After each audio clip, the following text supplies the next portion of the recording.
Welcome back to the channel, guys. I appreciate y'all stopping through, man. Today we are going to be going over Monster Mountain by the man Fluke Creations. Now, I'm telling you what, man, Fluke Creations keeps getting better with every track he drops, and this track is no exception. This track is really, really good. Now, I've done a lot of laps on this track.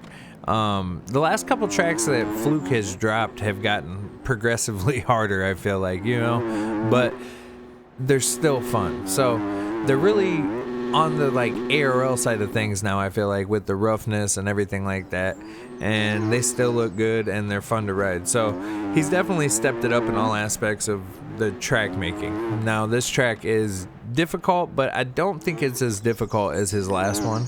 By the way, shout out for putting the inflatable up in here, but it does challenge you for sure. Now there are plenty of different line choices throughout the track where, you know, you might be able to find some extra time to get a faster lap. I have been stuck at like a 147. I can't get faster than a 147, and yeah, I've been trying all sorts of different lines trying to get it right, and 147 is pretty much where I'm sitting at right now.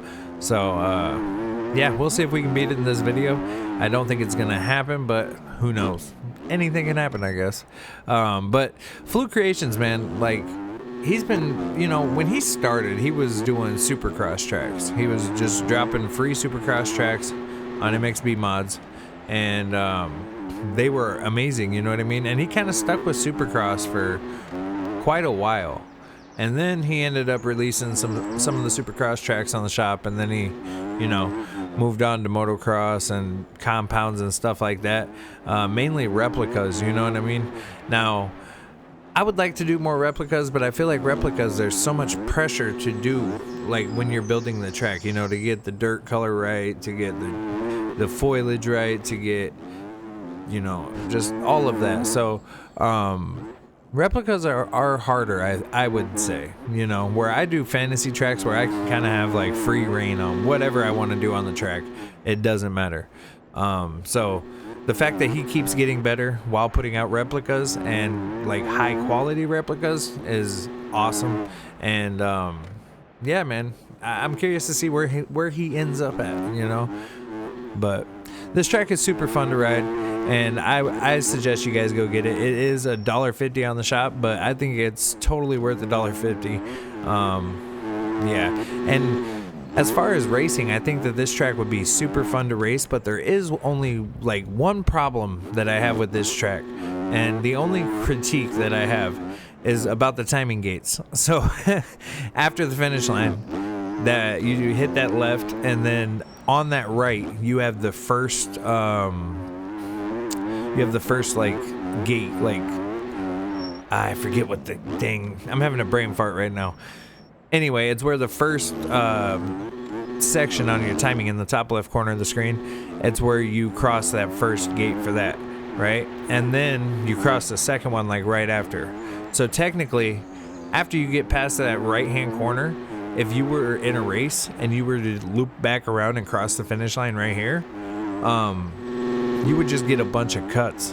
You know what I mean? You wouldn't, your lap would count. So you could hit the finish line like that, come around this corner, and then so there's the first gate, and then as soon as you hit the next gate, which is coming up right here, I think. Yep, right there. Now you could loop back around and go to the finish line, and your lap would count, but you would get a bunch of cuts. Now, I don't know how many checkpoints he has on his timing gates, but if he doesn't have a whole lot and you only get 60 seconds of cuts, you're cutting 47 seconds off your lap. You know what I mean? So you could probably cheat on this track in a race, but that's the only critique I have of the track. Other than that, I think the track is absolutely amazing. And Fluke, I'm not trying to call you out on nothing or talk crap about nothing. It was just something I noticed while I was riding it.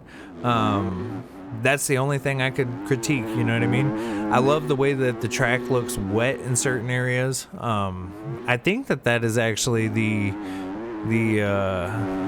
water and everything that we did together on Windy Acres. I could be wrong though. Yeah, let me know down below, Fluke. But other than that, yeah, track's absolutely amazing, and definitely suggest it. But we got Redbud today. This is gonna be awesome to see, man. I cannot wait to watch this race. It's actually on right now. I think they just started their I don't know if it's qualifying or if they're just practicing right now, but that just came on, so I'm gonna be watching that right after I post this video, man.